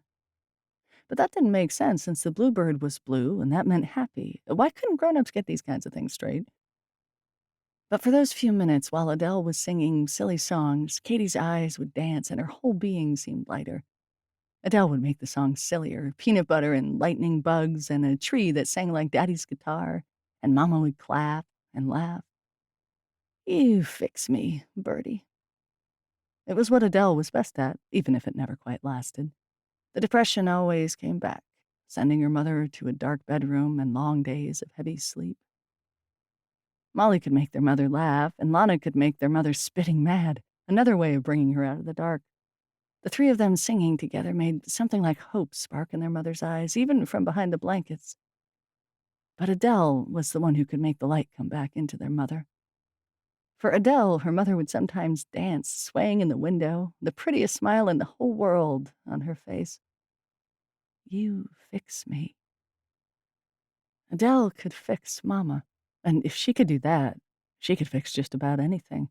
After all, it was her conception that had broken their mother, knocking Katie off her trajectory to stardom. Adele owed her. She just had to try hard enough. The breeze made the curtain flap loudly, and Adele jumped, jerked out of the memory, and back into the hotel bed. Emotions. That's all they were. Were they what had made her feel like crying last night while on stage? She'd thought it was because her sisters weren't with her, because she had sung her song all by herself, not the right way at all. But she'd still felt the tightness in her throat, even when Nate had started singing with her. Happy tears, caught in her chest like congestion from a cold. Her phone rang. "And?" said Molly, without any intro, as if they'd been speaking just seconds before. "And what?" "The open mic. Come on, I've only got like 10 minutes before the next shuffleboard competition ends, and I get an influx of people who want to know how many calories are in the pomegranate margaritas." "Do they really do that? Play shuffleboard, like, on the Love Boat?" "Yeah, except on the Love Boat, people were attractive, right?" "In a late 70s kind of caftan way, sure." "This boat is full of people who have spent all their considerable assets purchasing food that isn't working well for their health. I don't even know why they have a nutritionist on the boat. Isn't everyone on board just there for the lobster and free cake?" "And the alcohol. Don't forget the booze." "I'm on the boat because they can give me a tiny office and then advertise that I'm there. I make the boat healthier just by being on board. I don't have to do anything." "Oh, good," said Adele, rolling onto her back. "So, how did it go? Did you revitalize the entire community? Please tell me the whole town was there. That's what I'm imagining. I'm seeing a line down the block and people jumping up and down at the big window in the front, trying to look over the stage to see inside." "Oh, it was exactly like that. If by that she meant exactly the opposite." "Really?" A horn's blast sounded over the cell phone. What was that? Are you leaving port? Just getting in. Dude loves to hit that damn horn every chance he gets. Where are you? I have no idea. I think it's someplace with rum because that's what the stairways smell like after the puke gets cleaned up by the service staff. Now, tell me about last night. There were about 20 people there. Oh, crap. And most of them were over the age of 90. Are you serious? Adele flexed her toes and then pointed them again. What I kid about this? The senior citizens, for the most part, weren't drinking. There were a few cowboys from a local ranch, and they drank, but they weren't there for the open mic. They would have been there anyway. Same with a few waitresses from Caprese. So it was a bust. If you could call singing with a man whose counterpoint voice tangled with hers like her legs were tangled in the sheets, then yeah, it was. I sang. You did? I thought you said you weren't going to. They made me. I did the lowdown on life, and the bartender sang with me. The hot one. Adele looked out the window to make sure Nate wasn't in the garden. I never said he was hot. You didn't say he wasn't, remember? I missed you too last night. So much it hurt. Silence filled the space between them, a white, static buzz. Then Molly's voice scrambled over the line like sandaled feet on tide pools. Anyway, I should go. I have a mother-daughter combo that if I don't separate, they're gonna pull the whole boat down around our ears, and I don't feel like drowning today. I'm sorry, Molly. I shouldn't have said that. Don't go. Hey, what else do you think I could do to get people into the saloon? Her sister already sounded distracted, halfway out of the conversation. No, leave that there. I'll be off in a minute. Sorry. The phone made a shifting sound. Sorry, what? How do I make the saloon a place people want to go to? Hey, love you. Talk soon? Molly clicked off. Adele lay on the bed for another minute or two, staring out the window at the roses their mother had planted, the ones their mother had never seen bloom. Nate. She had to find Nate and do something. There were approximately 1 million things to be done on the property, and the obvious first place to start was Hugh's apartment over the saloon. She could give Nate his room back and figure out what to do next. An image of him flashed into her mind. Nate standing next to her on the small stage, his body turned to hers. That half smile that had played at his mouth. Oh, those lips. They were as wide and strong-looking as the rest of him. For 3 seconds, and 3 seconds only, she timed herself strictly because she couldn't take much more than that. She closed her eyes and imagined kissing him. The feel of those lips on hers. The heat of his hand on her cheek. The strength of his arm pulling her tight against his body. And her 3 seconds were up, and then some. Adele blinked and threw herself off the bed towards the shower. Maybe she'd make it a cold one. She wasn't sure if that actually worked, but it was worth a try. Chapter 20. The drain pipe of the bar's dishwasher was clogged. Again. For the 100th time, it felt like. There were a lot of unpleasant tasks at the saloon, and most of them Nate did with patience. He loved the place as though it were a person, and no one was perfect. He had no problem accepting that. He thought about his mother. He'd loved her completely, and he would have done anything in the whole world for her. That didn't change the fact that she'd been a pretty shitty mom, overall. You just kept working with what you had. Like the damn dishwasher. It was old enough that it was practically impossible to get any parts that fitted anymore. The wide-branched tailpiece kept clogging because he invariably missed a cherry or a piece of lime when he threw glasses into it. The darkness of the saloon when it was busy guaranteed that. And that, in turn, guaranteed that he would spend part of a day every few months underneath the sink, up to his elbows in slime, swearing at a piece of machinery that hated him as much as he hated it. Come on. The wrench slipped out of his hand and whacked him on the brow. Again. God damn it. He wiped his eyes with the back of his wrist. His other arm was so far into the machine, it reminded him of the time he'd seen Travis Dorman pull a stuck calf out of a straining cow. The difference was that the rancher got a cute little baby cow out of the deal. The only thing Nate was going to get was a black clog that would make him swallow hard when it slopped out. What you doing? The too sweet, too chirpy voice could only belong to Adele. Nate tried to yank his arm out so he could sit up, but he misjudged the angle and yanked too soon. Pain sliced up the back of his hand. God damn it! He shoved himself sideways on the floor, slamming his legs left, doing his best to avoid kicking over the lower row of overstocked bourbon. Are you okay? Peachy. He stood up, holding his arm, now dripping blood and grease-trapped slime to his elbow. Oh, Reba. Nate twisted towards the sink and hit the faucet before he remembered he'd shut off the water main to the building. Fuck. The wound was long, from the back of his wrist halfway to his elbow. He must have hit it on the check valve. What happened? Does it matter? He was an idiot. That's what happened. He'd done nothing but try to fix the machine he had to fix every damn month of his damn life. He should be able to do it in his sleep.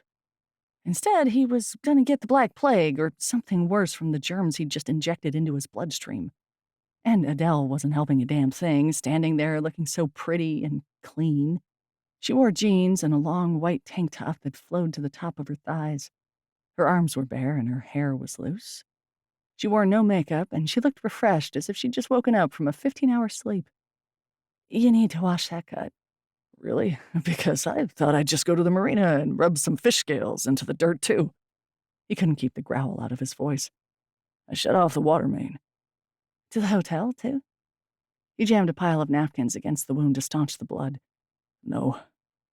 She turned on her heel, or rather on her cowboy boot. Her ass looked great in those jeans, and she probably knew it. Come on, she said. I'll be fine. He'd go turn on the water. No, he couldn't. Not until he fixed the goddamned beast. Crap. He followed her through the back arbor and up the rock walkway, through the rose garden. She stumbled a tiny bit on the uneven gravel, he noticed with too much satisfaction. Room 1 smelled like her now, like something sweet, almost sugary, mixed with a tang of citrus. Lord, he could practically chew that smell. How was this fair? She headed for the closet. I have a first aid kit in my suitcase, I think. Don't need that. Just need to wash it out. How long would it take to air the place out after she was gone? He could imagine the scent lingering, vanilla in the curtains, orange in the sheets. He would just leave the doors and windows open for a month if he had to. He headed for the bathroom. I'll be right in. Wash it good. I know it'll hurt. Hugh had always used the hotel's soaps that customers left behind, the slivers that were still good, but Nate hadn't been able to get on board that train, as much as he admired the thriftiness of it. He usually just got a big bar of whatever was cheapest at the drugstore, but the bar he'd left behind wasn't on the edge of the sink. Instead, there was a big pink bottle of something that floofed at him when he pushed the pump.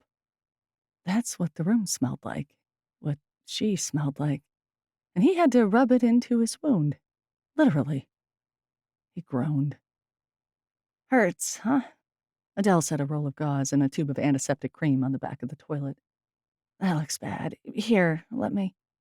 She reached forward and took hold of his wrist. Cold water? You don't have to be such a man about it. She adjusted the temperature of the water with her other hand. Nate tried to pretend she wasn't brushing his upper arm with her breast. He tried like hell. Turned out it was impossible.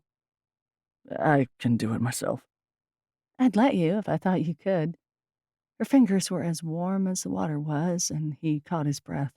Oh, God, she said. Sorry, but I've got to get all the gunk out. It's fine. He held himself as still as he could, and he prayed she'd lean against him again, just the same way. Nothing hurt, it turned out. The way she was touching him made him forget that pain was even a thing that existed. The side of her breast pressed against him again, so lightly he almost couldn't feel it. She bit her bottom lip as she rinsed the soap off. It was so quiet when she turned the water off that he held his breath. She was so close. So close. Her eyelashes were so long he wanted to touch them lightly with the tip of his finger. He could lean forward and kiss her, and then what? She'd scream, jump backward, and knock her head on the towel rack. Slap him? Nate was just being stupid about a pretty girl. And it wasn't the first time that had ever happened. It was, though, the first time a woman had actually made him feel a little dizzy. It wasn't the sight of blood, either. It was the sight of her, damn it. The hand towel she pressed against his arm was light green. He jerked his arm back. You're gonna get blood all over that. It doesn't matter. Now, quit wriggling. She thought he was wriggly? Nate was using all of his might just to stay still next to her, to keep his free hand from wrapping around the back of her head and pulling her mouth to his. I'm not. Shh. She was so close to him he could almost taste the peppermint toothpaste she used. He pretended he was a statue. A naked statue with a rock-hard... Nope, that wasn't working. He yanked his arm from her hold. I'll do the rest. Let me dress it. What are you, a field nurse? Yep. Her nose had a perfect little tilt at the end. A tiny ski slope. And I'm gonna win this battle, so don't fight me on this. Let me fix you up. He sighed. Fine, but hurry up. Adele smoothed antiseptic cream into the long cut, which had mostly stopped bleeding now. It's not deep. I don't think you'll need stitches. Wouldn't have gotten them even if I did. Ah. She put the top back on the antiseptic tube and then gave him a look that made his insides growl. Tough guy, huh? He stuck out his chin. Aren't we all? Some of you are worse than others. I mean, tougher than others. Her voice held a wink, but her face stayed straight. I don't think you need a whole bandage, do you? Just a few of these big band-aids should do. Nate nodded. Just give them to me. I'll replace them for you later.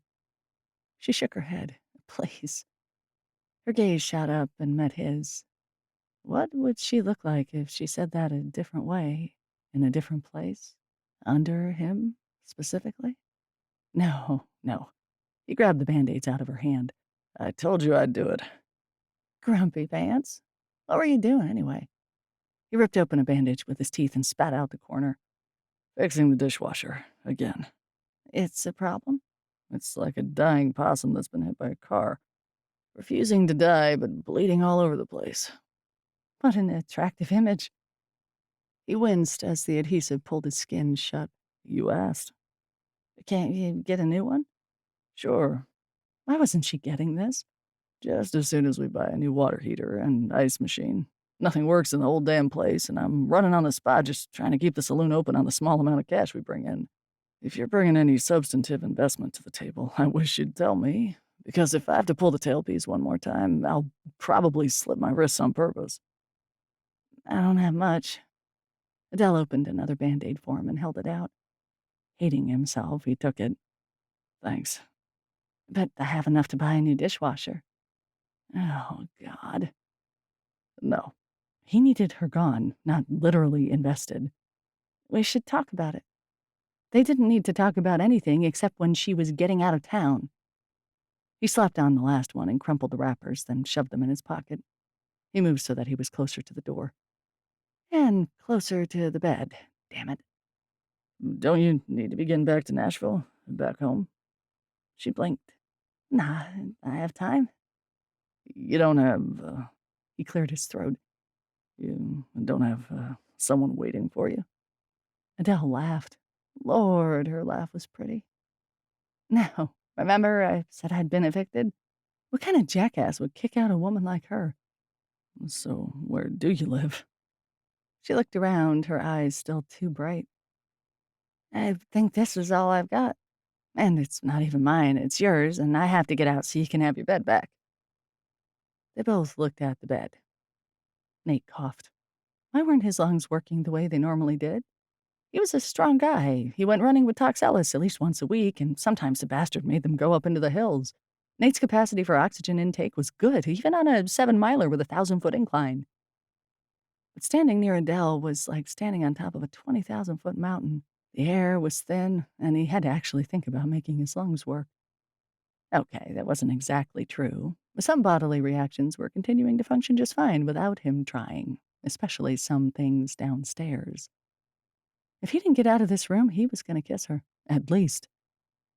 Nate threw himself out onto the porch the same way he threw fighters out of the bar, bodily. I've got to go clean up the mess I left. I'll help. He gripped the edge of the railing and gave himself an immediate splinter. Don't need help. Okay, then let me help with something else. She followed him onto the porch, bringing that sweet smell with her. Nah, thanks for the Band-Aids. Why had he asked her if anyone was waiting for her in Nashville? He didn't care. Did he? He raised his arm in salute and headed down the old wooden steps. If he hurried, he'd be back in the saloon before she decided to follow him, and this time, for once, he'd lock the back door until it was opening time when, by law, the fire exits had to be open. Till then, he'd hide from her like the chicken he was. Wait. She was right behind him, her boots crunching the gravel. Nate spun. What?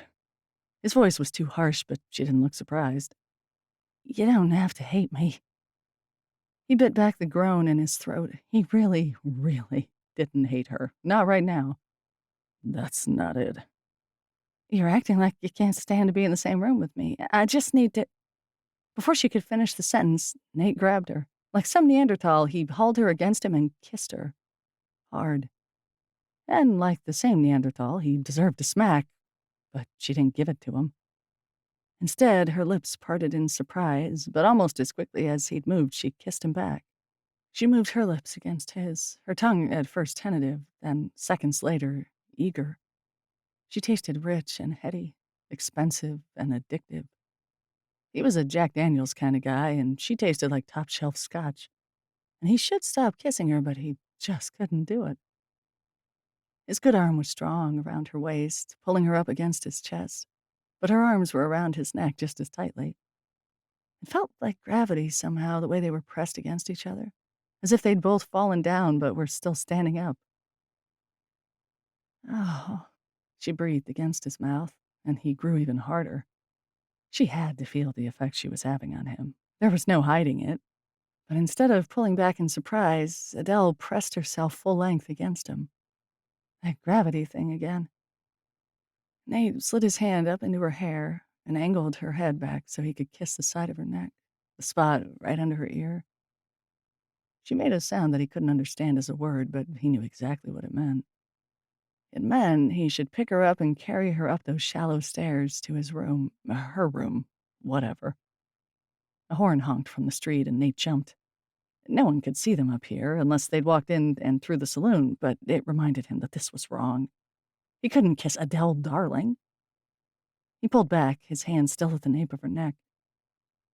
She touched her bottom lip, wet from his mouth. Yep. What? He'd lost track of what they'd been talking about, if it had been anything at all. You're right. She nodded. This is exactly how I act when I can't stand to be in the same room with someone. Adele. No, you're right. She took a teetering step away from him. The front of him, the part of him that had been touching her, felt suddenly cold. I'm sorry. She was sorry? He was the ape that had decided to grope her. Shit. We should, probably. And their eyes met, and Nate forgot that he was going to say they should talk about the saloon, talk about him buying her out. Heat, pure and white, hit his groin.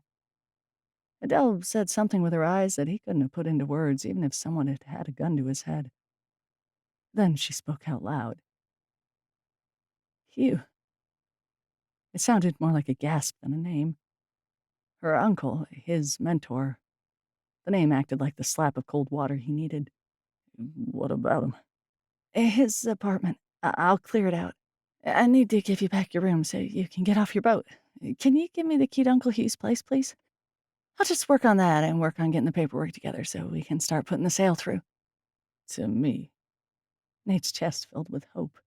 He'd do anything to help her get out of here faster, leaving him with the deed and the keys and a path forward. To you, I just need the names of those guys you said could help me. Her voice was breathy. If her breathing was as shallow as his was, that would make them both in danger of falling over.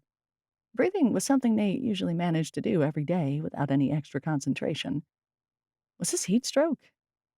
Nate looked up at the sun, getting close to being directly overhead. That was probably it. He ignored the fact that it couldn't be more than 72 degrees yet. Definitely heat stroke. That or the blood poisoning from the cut had already hit his system. The Post brothers, Jack and John. I'll write down Jack's number, and stay here. For the love of God, she had to stay right there and not follow him into the dim coolness of the storage room, which would be a perfect spot for kissing her more. She stayed.